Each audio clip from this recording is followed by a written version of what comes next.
안녕하세요, 여러분. 저는 평소에 이 채널을 자주 보던 시청자입니다. 평소에 열심히 다른 분들의 사연만 주구장창 듣다가 제가 겪었던 아주 서러웠던 일들을 풀어보려고 해요.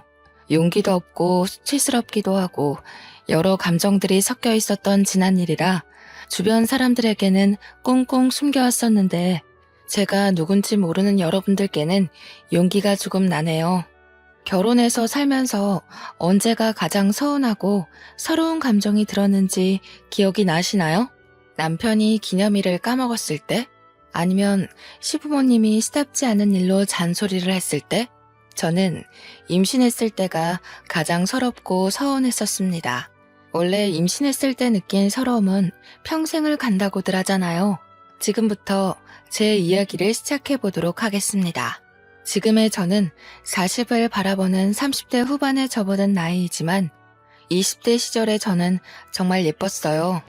제 스스로 예쁘다 하고 느끼는 게 아니라 정말 주위에서 너는 예뻐서 좋겠다, 예뻐서 부럽다 할 정도로 괜찮은 외모를 가지고 있었습니다. 친구들이랑 술을 마시러 나간다거나 아니면 약속이 있어서 밖에 나가면 꼭 번호를 물어보는 남자들이 한둘은 있을 정도로 화려하고 예쁜 외모를 가지고 있었습니다. 물론 지금도 크게 못나아진 건 아니지만 확실히 젊음이라는 게 예쁨을 더 돋보이게 하는 것 같긴 하더라고요. 제가 20대 초중반에 신나게 연애도 즐기고 나가서 놀고 하다가 어느 날 문득 그 생활 자체가 너무 귀찮고 재미가 없더라고요. 그때 처음 저는 컴퓨터 게임이라는 것에 빠져들기 시작했어요. 처음에는 어떻게 하는지도 몰라서 우왕좌왕 하다가 게임 세상 안에서 친구들이 생기고 하나둘 저를 도와주면서 같이 게임을 하다 보니 재미가 있더라고요. 제 캐릭터의 레벨이 오르는 것도 재미가 있고 캐릭터의 장비가 맞춰질수록 점점 강해지는 것도 너무나도 재미있었습니다.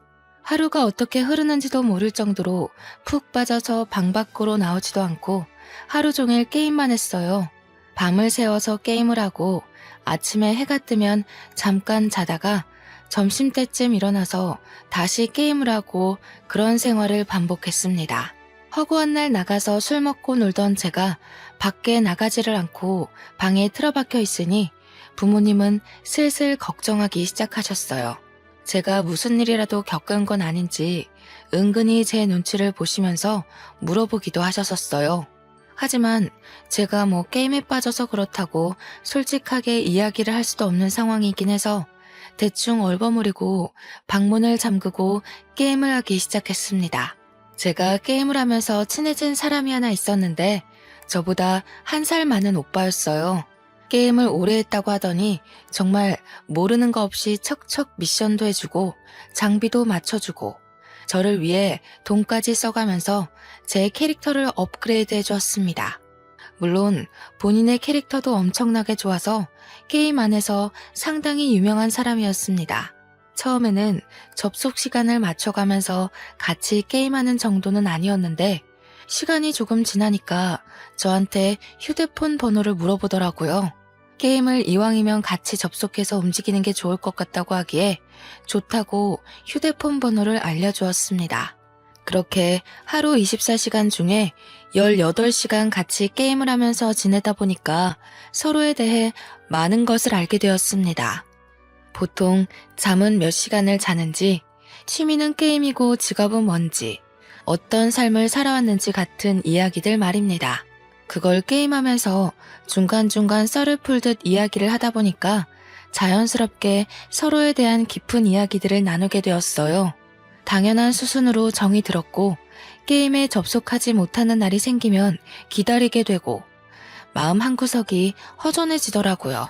제 이야기를 들은 친구들은 남자친구가 없어서 그런 마음이 생기는 거라고 소개팅이라도 하라고 했지만 이상하게 싫었습니다. 게임 캐릭터 때문에 알게 된 사람이지만 이미 정이 많이 들어서였을까요? 다른 남자를 만난다는 게 좀 바람 피우는 것 같은 느낌이 들었어요. 한마디로 저는 게임 속 세상에서 알게 된 사람과 연애를 하고 있는 듯한 기분을 가지게 된 거죠. 그러다 보니 게임 캐릭터가 아닌 이 사람의 진짜 얼굴이 문득 궁금해지는 게 아니겠습니까? 그래서 은근슬쩍 메신저의 프로필 사진을 훔쳐보기 시작했어요. 언젠가 그 오빠가 자기 사진으로 프로필 사진을 바꾸어 놓았는데 너무나도 잘생긴 거예요. 순간 내 전남친들도 이렇게 잘생긴 애가 없었는데 하는 마음이 들어서 깜짝 놀랐습니다. 저도 당연히 제 얼굴로 프로필을 해두었고 그렇게 휴대폰 메신저를 통해서 대화를 나누다 보니까 진짜 연애를 하는 기분이 들었습니다. 은근슬쩍 서로의 연애에 대해 질투하듯 이야기도 하고 언젠가부터는 게임보다 사생활에 대한 이야기를 더 많이 나누게 되더라고요. 그러다 보니 제가 막 애가 닳기 시작하는 겁니다. 딱 한 번만 실제로 만나보고 싶다. 그런 위험한 생각을 하게 되었어요. 이미 게임 세상 속에서 저희는 연애를 하는 거나 다름이 없었으니까 만나도 똑같을 거라고 생각하기도 했고요. 잘생긴 얼굴이 제 머릿속에서 벗어나질 못했죠. 슬쩍 사진이 오빠 얼굴 맞냐 하고 물어보니까 웃더라고요. 그러면서 여러 사진을 보내주는데 하나같이 죄다 잘생긴 그 얼굴을 하고 있었습니다. 저도 나름 예쁘다는 소리를 듣고 살았고 제 얼굴에 자신감도 있었으니까 한번 만나보고 싶다고 이야기를 했어요. 그런데 현실적인 문제는 여기부터 시작이 되었습니다. 저는 서울에 살고 있었고 오빠는 부산에 살고 있었거든요. 한번 만나려면 기차나 버스를 타고 부산까지 가거나 오빠가 서울까지 와야지만 만날 수 있었어요. 저는 고민이 되긴 했지만 이미 제가 애가 달아있는 상태에서 내빼는 것도 이상하다 싶어서 부산으로 가겠다고 했어요. 때마침 친구들도 부산 여행 가자 하고 말이 나왔던 상태라서 친구들이랑 놀러 가는 김에 저녁이라도 한 끼 하면 되겠다 싶었습니다. 제가 부산에 간다고 하니까 좋다고 하더라고요. 대망의 부산 여행일이 다가오고 친구들에게 둘째 날 저녁에 약속이 있어서 그날은 알아서 놀다 가라고 했어요. 친구들도 부산에 있는 클럽에 놀러 가겠다고 해서 저에게 배신자니 따로 논다고 뭐라 하는 것 없이 알겠다고 하더라고요. 둘째 날이 되고 친구들은 이미 나갔고 저는 오빠의 연락을 기다리면서 몇 시쯤 볼 수 있냐고 물어봤습니다. 그런데 계속 30분만 있다가 이러면서 약속 시간을 미루는 게 아니겠어요? 만나기로 해놓고 자꾸 코앞에서 30분만 있다가 보자 하는 식으로 약속을 미루니까 제가 슬슬 화가 나더라고요. 그래서 그랬죠. 만나기 싫으면 싫다고 이야기를 하라고. 언제까지 사람 기다리게 할 거냐? 그냥 클럽이나 가겠다고 했습니다. 그러니까 한숨 쉬면서 지금 보자고 근데 너무 충격받지 말라고 하더라고요. 순간 이 오빠가 유부남인가? 하는 생각이 들었지만 끽해봐야 20대 후반인데 벌써? 하는 생각도 들었고요. 약간 불안한 마음이 들긴 했지만 스스로 잘 달래고 약속 장소에 나가서 오빠를 기다렸습니다. 그런데 진짜 충격을 먹을 수밖에 없는 일이 벌어졌어요. 약속 장소에 나온 사람이 제가 알던 그 사진 속 꽃미남이 아니라 완전 거구의 야수가 나온 겁니다. 몸도 씨름 선수처럼 퉁실퉁실해가지고 얼굴은 정말 사람이 이렇게 생길 수가 있나?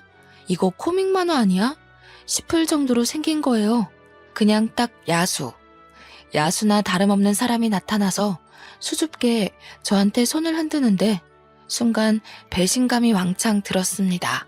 그래서 저는 누구신데 저한테 인사를 하냐고 차갑게 이야기를 했어요. 그러니까 뻘쭘해하면서 이야기를 하더라고요.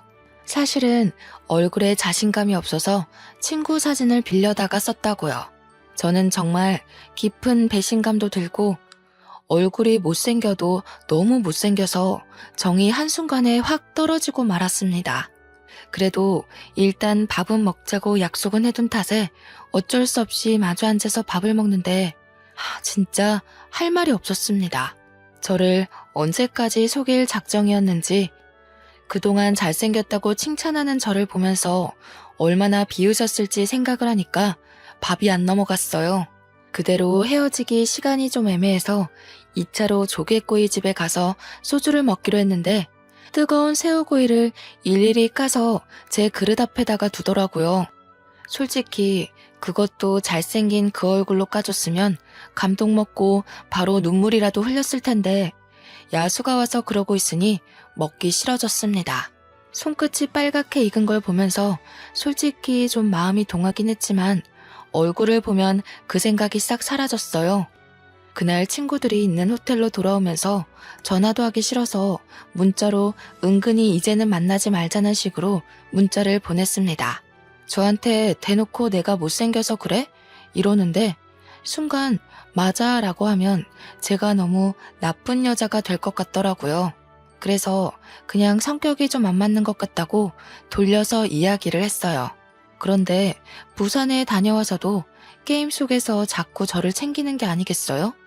저야 뭐 따라다니기만 하면 척척 장비가 생기니까 편하긴 했지만 얼굴도 이미 마주한 상태에서 딱 잘라내고 싶었기에 좀 불편했어요. 그런데 저한테 신경 쓰지 말고 게임만 재밌게 즐기자고 하더라고요. 그래서 에라 모르겠다는 심정으로 열심히 게임만 즐기기로 마음을 먹었습니다. 세상에 그런 속담이 있잖아요. 10번 찍어서 안 넘어가는 나무 없다고. 제가 딱 그 꼴이었습니다. 저한테 너무 잘해주니까, 모든 걸 저한테 맞춰주니까 은근히 그런 생각이 드는 거예요. 얼굴이야 뭐 평생 보고 살 것도 아닌데 잠깐 연애만 하는 거면 이렇게 자상한 사람도 괜찮지 않을까? 하는 생각이요. 저한테 계속 지고지순하게 잘해주고 저만 챙겨주고 무조건 저를 1등이라고 생각해주는 남자가 흔하지는 않으니까요. 그동안 잘생긴 애들이랑 연애했을 땐 꼴값을 다들 했거든요. 바람을 핀다던가 저를 무시한다던가 하는 그런 은근한 우위 선점 같은 거요. 못생겼으니까 여자 문제도 당연히 없을 거고 저한테 하는 행동만 보면 너무 젠틀하고 괜찮은 사람이다 하는 생각이 들었어요. 그때라도 게임을 접었어야 했는데 바보 같았던 저는 홀라당 그 사탕발림에 넘어가 버렸습니다. 연애를 시작하고 나서부터는 저한테 더욱더 지극정성으로 잘했어요. 서울에서 부산 장거리 연애였음에도 불구하고 한 달 중에 보름을 서울에 와서 지냈거든요. 제가 지나가는 말로 와 저거 예쁘다 하면 꼭 선물로 안겨주고 데이트할 때도 저한테 돈 한 푼 못 내게 했습니다. 그렇게 8개월 동안 시간 가는 줄도 모르고 친구도 안 만나고 연애만 즐겼어요. 얼굴은 자꾸 보니까 어느 순간부터 익숙해지더라고요. 세상에 제 중심으로 돌아가는 남자친구를 보니까 30의 나이에 이 사람이랑은 결혼해도 괜찮겠다 싶었습니다. 때마침 친척이 서울에서 사업을 하는데 남자친구가 거기 취직을 하게 되었다며 서울에 집을 구했다고 했어요. 소형 아파트긴 하지만 집에서 전세로 구해다 줬으니 몸만 오라고 웃으면서 이야기를 하는데 혹했습니다. 집에도 만나는 남자친구가 있다고 말을 해두었고 남자친구네 집에서도 저를 만나는 걸 알고 있어서 서울로 취직하는 걸 말리지 않았다고 했어요. 은근히 같이 지내는 시간이 많아지니까 아예 같이 살고 싶다고 이야기를 하더라고요. 그래서 양가의 허락을 받고 결혼을 준비하게 되었습니다.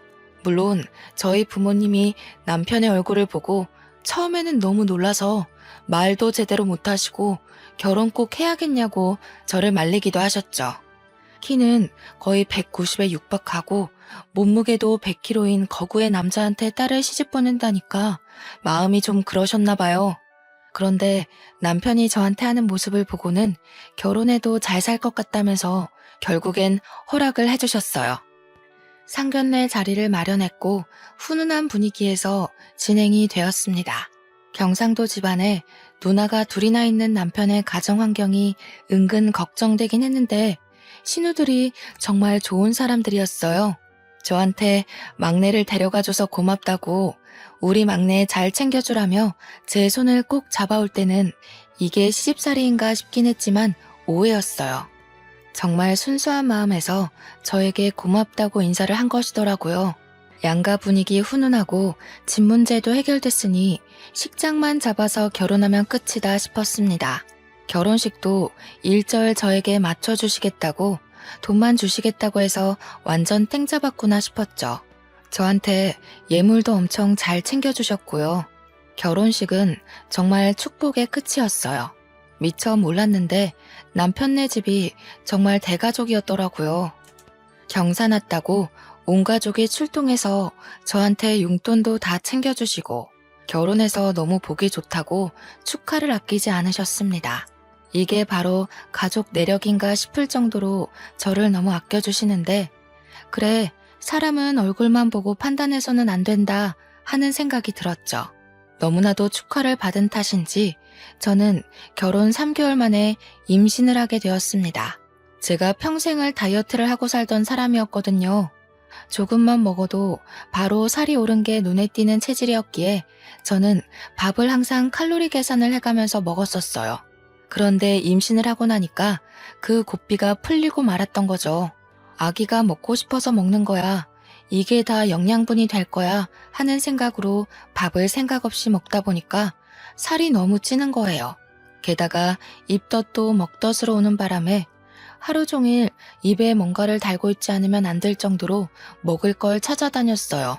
처음에 남편이나 시부모님이나 정말 잘 먹어서 보기 좋다면서 그간 너무 말라서 애나 낳을 수 있을까 싶었는데 살 오르니까 보기 좋다고 해주셨어요.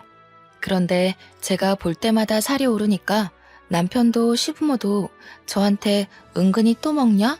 또 먹게? 이런 말을 하시더라고요.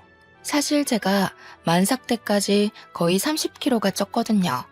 다른 산모들은 12kg에서 15kg 정도로 살이 찐다고 요즘은 임신해서도 몸매 관리한다고들 하더라고요. 병원에서도 저한테 오죽하면 임신 당뇨가 올 것 같다면서 먹을 거를 좀 줄여야 한다고 했을 정도였습니다. 처음 살 오를 때 보기 좋다고 했던 시댁 식구들은 이제 저한테 그만 먹으라는 눈치를 줄 정도였고요. 시부가 좀 말을 막 하는 성격이시거든요. 저한테 왜 이렇게 처먹니? 하시는데 임산부한테 처먹냐는 말이 나오니 서럽더라고요. 제가 밥을 먹으려고 부엌에 가면 너 아까 과자 먹지 않았어? 또 밥을 먹게? 하면서 눈치를 주고 밥 먹고 나서 후식으로 과일이라도 먹으려고 하면 이게 다 당분인데 또 먹게? 하면서 남편이 자꾸 꼽을 주는 겁니다. 저한테 뭐라고까지 했는지 아세요? 볼 건 얼굴밖에 없었는데 너도 이제 한물 갔다. 이러는 게 아니겠어요. 시부는 제가 시부 생신 때 무거운 몸을 이끌고 축하드리겠다고 부산까지 갔는데 걷는 게 뒤뚱뒤뚱 하다면서 하마 같다고 놀리시는 거예요. 순간 수치심에 눈물이 핑 돌고 자존심 상해서 울고 싶지는 않고 남편은 진짜 숨 넘어가게 웃고 미친놈인 줄 알았어요. 제가 아무 말도 못하고 있자 작은 신우가 대신 화를 내주었어요. 그러자 시부가 콧방귀를 뀌면서 가족끼리는 그럴 수도 있지 않냐 이러는 게 불편하냐고 저한테 계속 대답해보라고 하셨어요. 그래서 저도 용기 내서 말했죠. 좀 불편합니다 하고요. 그러니까 시부가 막 얼굴이 시뻘개져서는 노발대발 하시더니 하나뿐인 며느리가 이쁨 받을 줄도 모르는 애라면서 화를 내시더라고요. 아니 언제는 솔직하게 말하래서 솔직하게 말한 것뿐인데 진짜 시모는 그런 제가 마음에 걸렸는지 살쪄도 너무너무 예쁘니까 더 먹으라고 반찬 밀어주시고 시누이들도 제 편을 들어줬어요. 임신했을 때 서러운 기억이 얼마나 오래가는지 아냐면서 임신했을 때 잘 먹어야지 하고 남편한테 눈치도 팍팍 주시고요. 그랬더니 남편 놈이 제가 먹을 걸 다 먹어서 자기가 살이 빠지고 있다는 말도 안 되는 소리를 하더라고요. 100kg였던 남편. 살이 더 쪘으면 쪘지 절대로 2자릿수 내려온 적이 없었거든요. 오히려 살을 빼야 하는 수준인데 그런 식으로 이야기를 하니까 너무 기분이 나쁜 거예요. 살이 1kg라도 빠져서 99kg만 됐어도 제가 그냥 무시해야지 했을 텐데 저 만나고 단 한 번도 2자릿수가 된 적이 없었던 사람이었거든요. 제가 기분이 너무너무 나빠서 서울에 돌아오면서 나 앞으로는 몸 무거워서 부산에 못 가겠다. 너무 힘들다 했어요. 그러면서 오빤 왜 자꾸 나한테 살쪘냐고 뭐라 하냐고 내가 그냥 먹기만 해서 찐 게 아니라 애가 생기면서 호르몬 때문에 이렇게 된 거 아니겠냐고 서러움을 토로했죠. 남편이 저를 한번 힐끗 보더니 다른 산모들은 죄다 10kg에서 조금 더 찐다는데 너는 무슨 새쌍둥이 가진 사람처럼 쪘잖아 하는 거예요. 먹는 거 다들 조절하고 다들 살 안 찌려고 노력하고 한다는데 자기가 잡힌 어장 속 물고기 같냐면서 자기한테 잘하래요. 까먹으셨을까봐 다시 한번 말씀드리지만 제 남편 진짜 누가 봐도 정말 못생겼어요. 진짜 너무너무 못생겨서 얼굴을 마주하고 밥도 먹기 싫을 정도로 못생겼어요. 그런데 지 주제도 모르고 뭘 잘하라고 이야기하는 건지 진짜 다시 생각해도 어이가 없네요. 아무튼 임신 기간 내내 제가 서운함이 쌓이고 쌓여있는 와중에 시부모가 저 만삭이라고 겸사겸사 서울에 올라왔어요. 그런데 만삭 때 몸이 어떤지 다들 아시죠? 조금만 걸어도 다리가 퉁퉁 붓고 몸이 무겁고 허리가 당기고 어깨도 아프고 오래 걷는 게 힘들고 지치고 숨만 쉬어도 죽겠는 몸을 하고 있는데 시부가 자기 쇼핑을 좀 시켜달라고 하는 겁니다. 부산에도 번쩍한 백화점이 많은데 굳이 서울에 와서 쇼핑을 하겠다는 이유가 뭐겠어요? 저한테 돈 내달라 이 말이 하고 싶은 거였겠죠. 우리 아기 옷은 한 번도 사준 적이 없으면서 저 끌고 백화점 가가지고는 빨리 걷지도 못한다고 궁시렁거리면서 이거 사달라 저거 사달라 하는데 진짜 난리더라고요. 제가 없는 돈으로 전전긍긍하면서 쇼핑을 시켜드리니까 시무가 보다 못해서 시부를 말렸어요. 얘네 이제 곧 애기 태어나면 들어갈 돈도 많은데 왜 자꾸 돈 쓰게 시키냐고. 시부한테 한마디 하니까 백화점 한복판에서 시부가 저를 확 째려보는 겁니다. 그러더니 야, 내가 며느리한테 이것도 못 받냐? 이게 1,000만 원짜리도 아닌데 왜 그래? 하시는데 주위 사람들 다 쳐다보고 저보고 그 정도 능력도 없냐고 남편이 벌어다 준 돈 어디다 다 쓰고 왔냐고 하시는 거예요. 누가 들으면 남편이 정말 월급 1,000만 원쯤은 턱턱 가져다 주는 사람인 것 같지 않나요? 우리 남편 친척네 사업체에서 낙하산으로 겨우 들어가 일하면서 월급 300만 원 받아오는 처지인데요. 제가 건물을 가지고 있는 것도 아니고 만삭 임산부가 돈이 있어봐야 얼마나 있겠어요. 서운한 건 둘째치고 백화점 한복판에서 저러니까 너무 속상하고 부끄러웠어요. 그렇게 출산일이 다가오고 진통이 생각보다 빨리 와서 바로 출산 준비를 했어요. 첫 출산은 오래 걸린다더니 정말 하루를 꼬박 앓고 아이를 건강하게 무탈하게 출산했습니다. 우리 부모님 한달음에 달려오셔서 제 몸부터 살펴봐 주시고 저한테 잘했다, 고생했다 하시면서 눈물을 흘리셨어요. 그러는 동안 저희 남편은 뭐하고 있었는지 아세요? 뒤에 소파를 떡하니 차지하고는 코 골면서 자고 있었습니다. 남편이 소파를 차지하는 바람에 부모님은 내내 앉을 자리 없이 서 있어야 하셨고요. 뒤늦게 오신 시부모님이 코 고는 남편 보고 헛기침을 하시더라고요. 저희 부모님 눈치가 보였는지 시모가 남편을 깨우려고 하니까 시부가 왜 깨우냐고 내버려두라고 하더라고요. 우리 부모님이 불편한 기색을 보이니까 좀 조용히 이야기하소, 우리 아들 깨요 하는데 저 진짜 우라통이 터져가지고 혼났네요. 시모가 놀래서 여보 이러면서 우리 며느리가 고생했지 저놈이 한 게 뭐가 있냐고 당장 깨우라고 하는데 시부가 바깥일 하고 온 아들 불쌍하지도 않냐고 주말이라서 출근도 안 했고 밤새 게임하느라 저렇게 처자고 있는 건데도 말이죠. 우리 부모님도 뭐라 더 할 말이 없으신지 남편은 쳐다보지도 않으시고 저만 챙겨주셨어요. 시부는 아나무인처럼 아들 편들고 시모만 가운데서 계속 제 눈치 보랴 친정 부모님 눈치 보랴 바쁘셨어요. 조리원에 가서도 남편은 완전 무신경의 극치였습니다.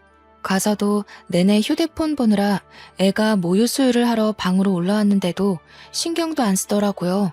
게임이 아무리 즐거워도 자기 새끼가 태어나서 방에 올라오는데 눈길 한 번 안 줄 수가 있나요? 제가 신경질을 자꾸 내니까 자기도 짜증이 난 건지 뭔지 괜히 저한테 더 틱틱거리더라고요.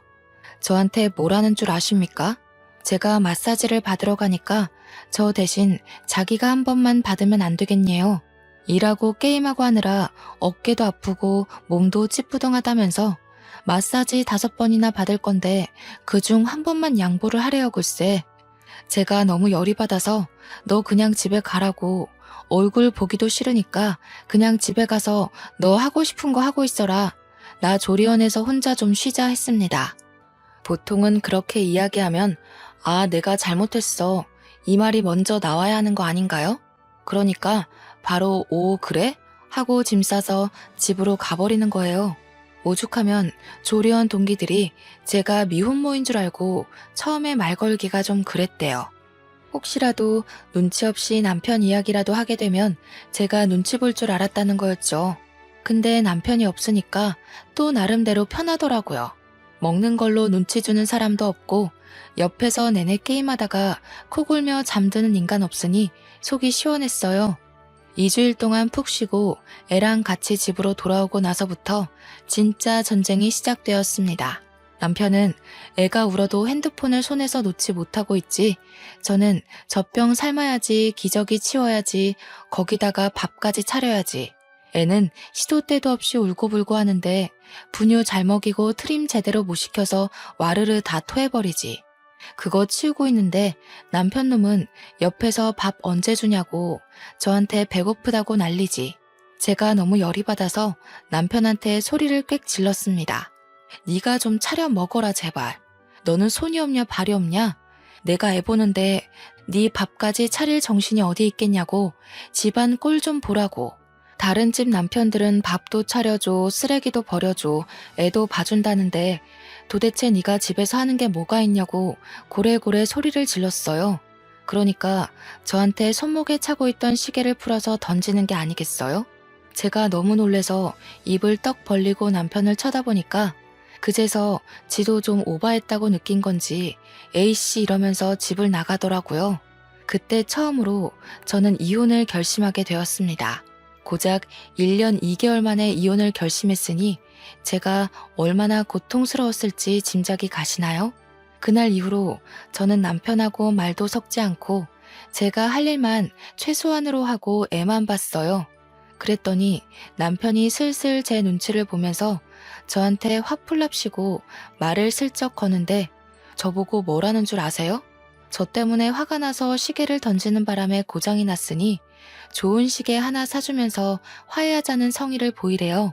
이게 말인지 방귀인지 제가 목 끝까지 욕이 차올라서 남편한테 미친놈이냐고 한마디 하고는 쭉 무시했네요. 그렇게 아이 100일 잔치가 다가오고 저는 대충 100일 잔치 상차림을 인터넷으로 주문해서 그런데 시부모님이 아이 100일이라고 서울에 오신 겁니다. 시부가 조촐하게 차린 상을 보고 차린 게 없다면서 궁시렁거리는 거예요. 꾸역꾸역 애기 보고 싶다고 100일상은 제대로 안 할 거라고 이야기했는데도 서울까지 와놓고 저한테 차린 게 없다면서 면박을 주니 할 말이 없더라고요. 저한테 갈비찜 정도는 해놨어야 하는 거 아니냐고 저녁상은 뭘 차려줄 거냐길래 남편을 쳐다봤습니다. 애기 보느라 정신도 없는 와중에 남편은 멀뚱히 서 있기만 하니까 제가 열이 받아서 남편 보고 야, 밥이나 차려라 하니까 남편이 내가 왜? 이러더라고요. 그래서 네가 애기 볼 거냐? 아니면 배달이라도 시키라고 신경질 내면서 이야기하니까 시부가 씩씩거리면서 또 뭐라 하는 거예요. 어디에 시부모가 왔는데 배달 음식을 시키냐고 미리미리 전날부터 준비했으면 될 거 아니냐고 저한테 난리 법석을 떨더라고요. 그러니까 그제야 시모가 애 보느라 정신없을 텐데 미리미리 준비하고 말고가 어디 있냐고 나가서 사 먹자고 하셨어요. 그러니까 남편이 저한테 이야 너는 든든한 시모 있어서 좋겠다 이러는데 진짜 맘 같아서는 주둥이를 때리고 싶었습니다. 제가 얼마나 고생했냐면요. 애 돌날이 올 때까지 살이 20kg 이상이 빠졌어요. 운동을 한 것도 아니고 먹는 걸 줄인 것도 아닌데도 살이 쭉쭉 빠지더라고요. 스트레스 받고 잠도 못 자고 지쳐서 빠진 살이었습니다. 피가 마르는 고통을 참아내느라 빠진 건데 속 편한 남편 새끼는 저한테 더 빼야겠다. 그래야 내가 사랑했던 모습이 나올 것 같아. 이딴 소리나 짓거리더라고요. 확실히 나이가 들어서 그런가 늙으니까 살이 빠져도 예전 얼굴은 안 나온다 이러는데 지는 거울도 안 보나 봐요. 제가 살 빠지고 나서 편의점에 급하게 마실 거 사러 나갔다가 번호 따인 적도 있거든요. 지는 생긴 것도 못생긴 게 저러니까 너무 짜증났습니다. 결정적인 사건은 우리 부모님이 애기 본다고 집에 놀러를 오신 날이었습니다. 그날 제가 고생하는 걸 옆에서 지켜보시고는 밥까지 차리게 할 수 없다고 밖에 나가서 몸보신도 할 겸 소고기를 먹자고 하셨어요. 그러니까 핸드폰 게임만 하고 있던 남편놈이 갑자기 자기가 급한 일이 있어서 밖에 나가서 고기를 먹기가 좀 그렇다는 겁니다. 세상에 주말 저녁에 바쁜 일이 뭐가 있길래 저렇게 이야기를 하나 싶어서 제가 물어봤어요. 무슨 일이냐고요. 그러니까 저한테 쓱 오더니 게임하는 사람들끼리 뭐 사냥을 하기로 했다면서 밖에 나가서는 게임을 못하니까 안 된다는 겁니다. 제가 너무 어이가 없어서 남편 보고 너 하나 빠진다고 큰일 나는 거 아니지 않냐고 우리 부모님까지 오셨는데 이게 무슨 태도냐고 했죠. 남편이 한숨 푹 쉬면서 네가 이 게임을 몰라서 그렇지 사냥 한번 하면 장비가 얼마나 대단한 게 나오는지 아냐고 저를 무슨 멍청이 취급을 하는 거예요. 아이템 필요한 걸 모으기도 해야 되고 팔면 다 돈이 되는 거라면서 못 가겠대요. 그랬더니 우리 부모님한테 그냥 집에서 라면이나 끓여 드시죠? 이러는 게 아니겠어요. 우리 부모님이 기가 막혀서 그게 무슨 소리냐고 그럼 자네는 집에 있으라고 우리 딸 데리고 소고기 먹고 오겠다면서 저보고 나가자고 하셨습니다. 그랬더니 남편이 그러면 자기가 양보할 테니 소고기 좀 싸와서 집에 와서 구워달래요. 진짜 미친놈 맞죠? 제가 빡쳐서 대꾸도 안 하고 부모님 모시고 나와버렸어요. 제 표정이 너무 안 좋고 그러니까 부모님도 한숨만 쉬시고 제 눈치만 보시더라고요. 아기 보러 온 좋은 날인데 이런 꼴만 보여드려서 저도 진짜 속상했습니다. 아빠도 화가 잔뜩 나셨는지 입을 꾹 다무시고 있는데 나중에는 저도 눈치가 보이더라고요. 엄마가 저한테 평소에 도대체 어찌하고 사는 거냐고 한마디 딱 하시는데 그때부터 눈물이 막 쉴 새 없이 떨어지는 거예요. 정말 예쁘다고 어딜 가도 빠지지 않던 딸인데 이런 취급받으면서 사니까 부모님 속은 어떻겠어요? 그동안 서러웠던 일, 무시당했던 일, 짜증났던 일 모든 게 한꺼번에 휘몰아치면서 눈물이 뚝뚝 떨어지는데 아빠가 저한테 이혼하고 싶냐고 한마디 툭 던지시더라고요. 우리 아빠가 평소에 엄청 가부장적이고 저를 엄하게 키우셨었거든요. 그래서 제가 아빠 말에는 무조건 복종하고 또 아빠 무서워서 제가 뭘 어떻게 하고 싶다 이런 이야기를 잘 못했었어요. 그런데 먼저 이혼 이야기를 꺼내주시니까 갑자기 속에서 울컥하고 다 터져 나온 거예요. 아빠 무서워서 말 못하고 있었는데 먼저 이렇게 속 시원하게 긁어주시니까 저도 막 입이 터진 거죠. 제가 끄덕끄덕하면서 이혼하고 싶다고 그동안 너무 서럽고 힘들었다고 다 털어놓으니까 아빠가 더 볼 것도 없다 당장 이혼해라 하시더라고요. 그때 정말 어찌나 든든하던지 우리 아빠가 최고구나 하는 생각이 들었습니다. 그렇게 든든한 아군을 얻어내고 집에 홀가분하게 딱 들어왔는데 남편이 게임하다가 저를 쓱 보면서 야, 소고기는? 이러는 게 아니겠어요? 그걸 내가 왜 포장해 오냐고 가서 구워 먹는 거면 몰라도 찌질하게 포장해서 집에 와서 구워 먹는 게 뭐냐고 한마디 했죠. 지가 먹고 싶었으면 따라가서 먹어야지 게임 때문에 포기해놓고 양손에 떡 쥐려는 심보가 고약했어요. 그러니까 저한테 그깟 소고기 포장해오는 게 뭐가 힘든 일이냐면서 네 입만 입이냐고 혼자 살찌울 때 알아봤다고 하는 거예요. 일부러 상처 주려고 그러는 사람처럼 혼자 처먹고 오니까 좋냐? 이러는데 진짜 뚫린 주둥이라고 저걸 말이라고 뱉나 싶고 저도 참지 않았습니다. 야, 니는 라면 먹는다며. 우리 엄마 아빠한테도 라면 타령하더니 내가 소고기 먹고 온 게 그렇게나 꼽냐? 그러면 네가 게임 포기하고 따라왔어야지. 집에서 편하게 게임하다가 나한테 소고기를 내놓으라고? 내가 같이 가면 나보고 결제하라고 할 텐데 내가 돈이 어딨어? 내 덕에 네가 공짜로 든든하게 먹었다는 생각은 안 하냐? 이 배려 넘치는 남편의 마음도 몰라주고 너는 빈손으로 오고 싶어? 내가 눈치껏 빠져줬으면 포장이라도 해왔어야지. 그걸 안 해와? 나쁜 년. 당신 지금 나한테 년이라고 그랬어? 년? 그리고 공짜? 우리 부모님 돈은 돈도 아니다 이거야? 시부모님 오실 때마다 내가 돈 가지고 너한테 뭐라고 한 적 있어? 야, 왜 나한테 예민하게 굴고 그래? 네가 예민하게 만들잖아. 말도 안 되는 헛소리 짓거리면서 나 너랑 더 이상은 못 살겠어. 이혼해. 그랬더니 저한테 이혼이 무슨 애들 장난이냐면서 핸드폰 게임을 하더라고요.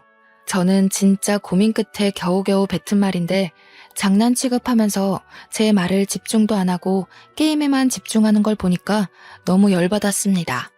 마음 같아서는 냅다 아파트 밖으로 휴대폰을 던지고 싶은 심정이었어요. 너는 끝까지 게임.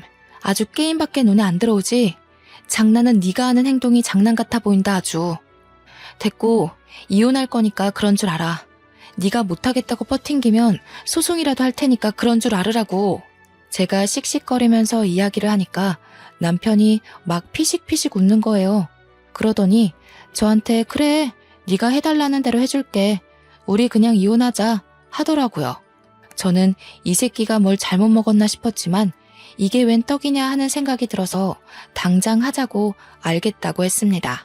그러니까 저한테 아주 뭔가 꽁꽁 숨겨뒀다는 말투로 나중에 후회나 하지 말고 뱉은 말이나 잘 지키라는 거 아니겠어요?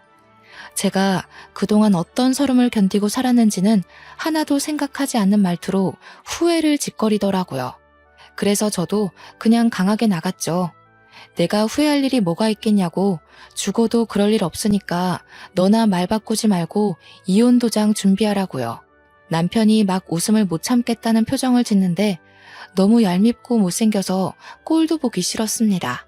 그러면서 후회할 텐데 내가 아주 떼부자가 될 예정이거든 이러는 게 아니겠어요?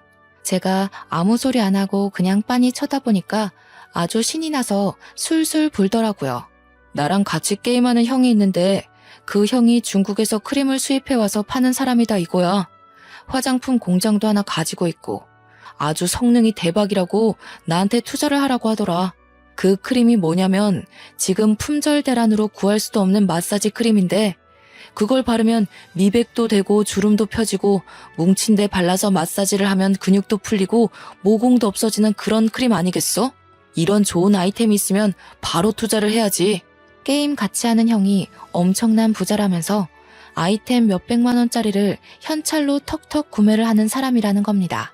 알고 보니 마사지 크림을 수입해와서 팔고 하는 사람이라 그걸로 돈을 벌었다면서 남편한테 아무도 공동 투자 안 시켜줬는데 게임 같이 한 정이 있으니 자리 하나 주겠다고 했대요. 중국에서는 이미 없어서 못 파는 크림이라고 한국에서도 팔아보자고 무슨 한국 판매권을 주기로 했다나 뭐라나. 저한테 앞으로 수백억을 벌어올 건데 이혼하자고 하면 지는 좋다고 콩고물 떨어지길 기대도 하지 말라고 하더군요. 투자를 한 건 그렇다 치고 네가 무슨 돈이 있어서 그런데 투자를 했냐고 하니까 시부랑 같이 대출을 받아서 했다는 겁니다. 저는 그것도 졸도하는 줄 알았어요. 저한테는 이런 방구 말도 없이 갑자기 대출을 받아서 투자를 했다는 게 말이 안 되잖아요. 진짜 부부를 뭐라고 생각하는 건지 너무 어이가 없고 화가 나서 아무 말도 못하겠더라고요. 그런 저를 보고 남편은 마치 돈 때문에 제가 이혼하자는 이야기한 걸 후회하는 사람인 것 마냥 취급을 하는 겁니다.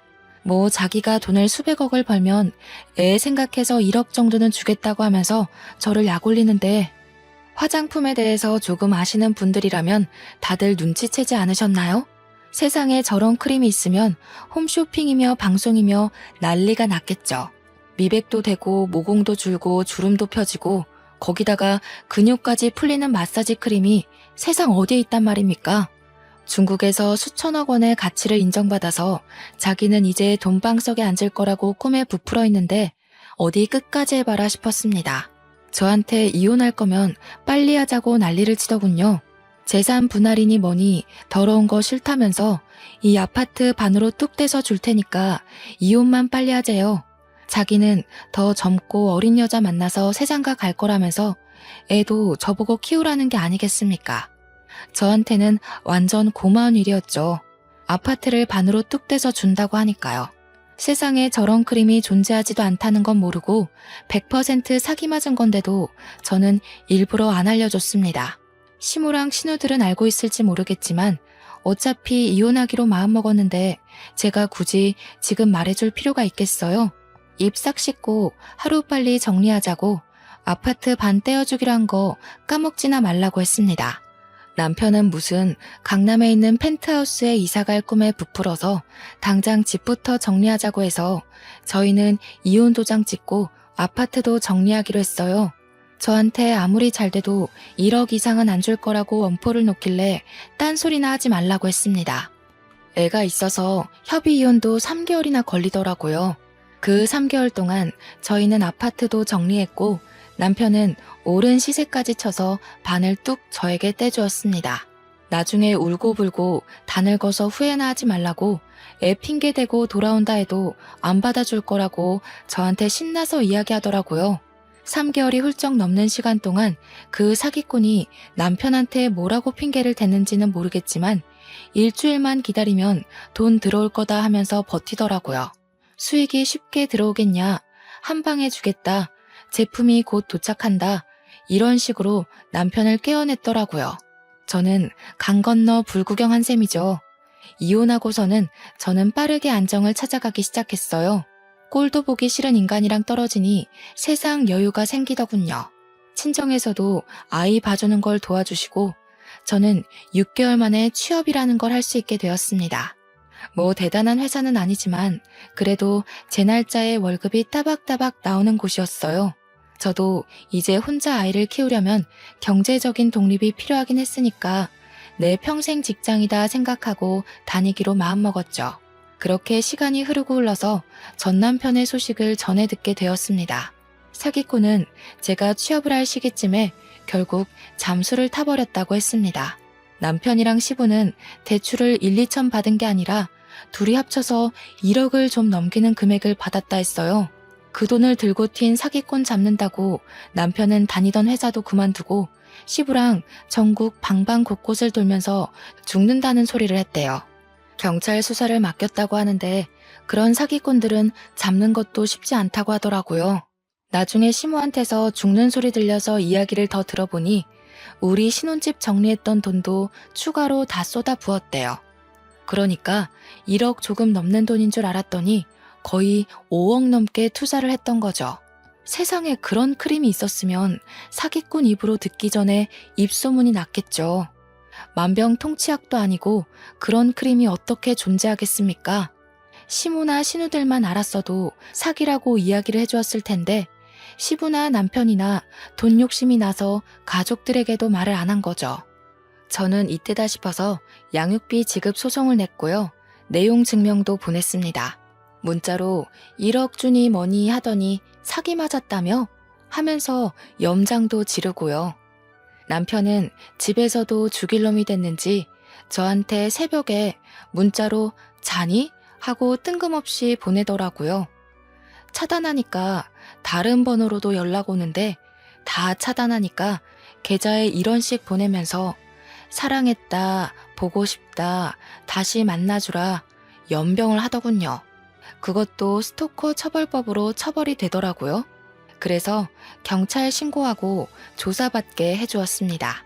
접근금지 신청하고 양육비나 지급하라고 매달 소장 보내고 있고요. 저는 스트레스도 사라지고 일하면서 바쁘게 지내니 예전 몸매로 돌아오더라고요. 살도 빠지고 활력 있게 사니까 주위에서 소개팅 시켜준다부터 시작해서 번호를 따가는 사람들도 있고 대시하는 사람들도 있어요. 그치만 남자라면 이제 치가 떨려서 아이랑 둘이 행복하게 살 예정이랍니다. 저의 홀로서기를 응원해주시면 감사하겠습니다. 긴 사연 읽어주신 여러분, 감사합니다.